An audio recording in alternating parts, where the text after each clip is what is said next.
one thing about orchids is they come in every size, shape, and color.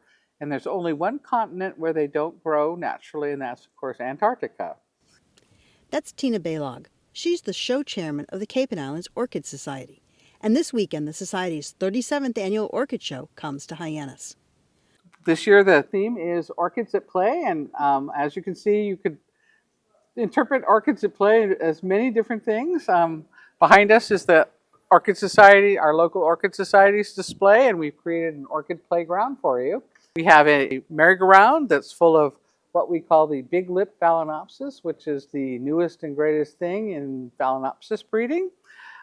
We have a swing set where the orchids are swinging back and forth, having a good time.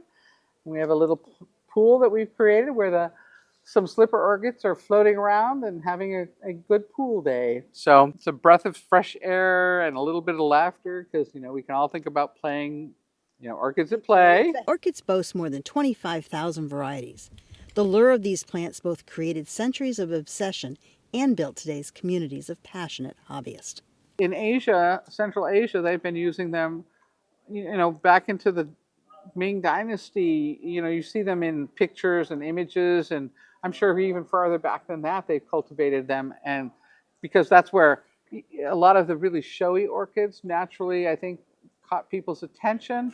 There's an awful lot of them from the island nations in Southeast Asia as well. And of course, you have many, many in Central America.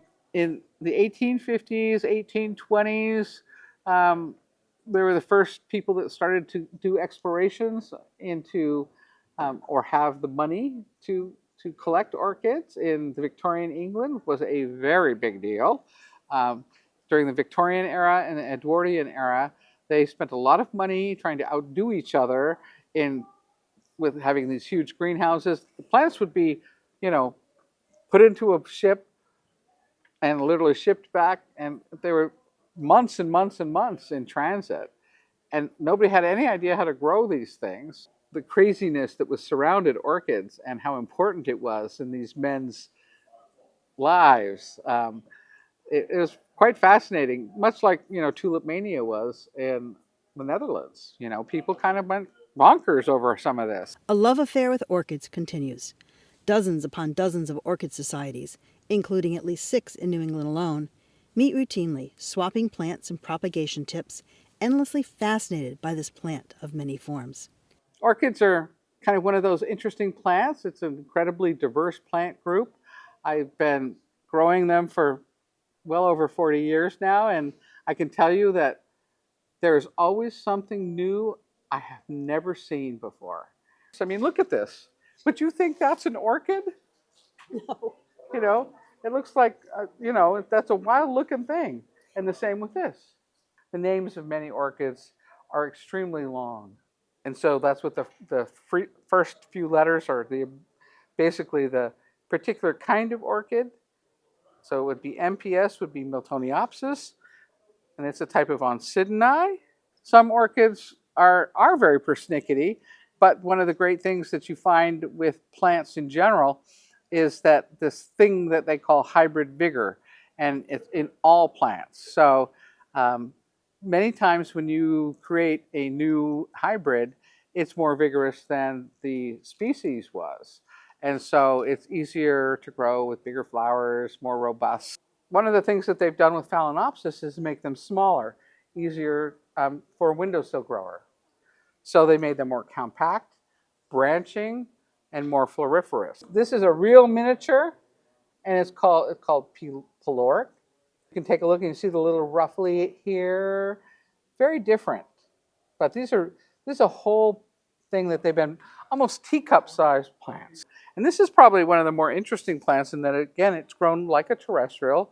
In many places, it's grown in the ground. Not so much on Cape Cod, but and it's one of the few plants that I can tell you is like lots of fertilization. It's one of the few you can actually give miracle grow to, and it'll lap it up. The diversity of orchids is perhaps matched only by the diversity of their devoted followers. Turns out it's hard to stop looking at these plants. It's hard to stop growing with just one. Many of us that have been doing this orchid thing for a long time have developed an entirely second family, that we call our orchaholic friends. We have monthly meetings. We meet throughout the year, except during the summer months when it's too crazy here to meet anyway. And we meet in 2 different locations on the Cape.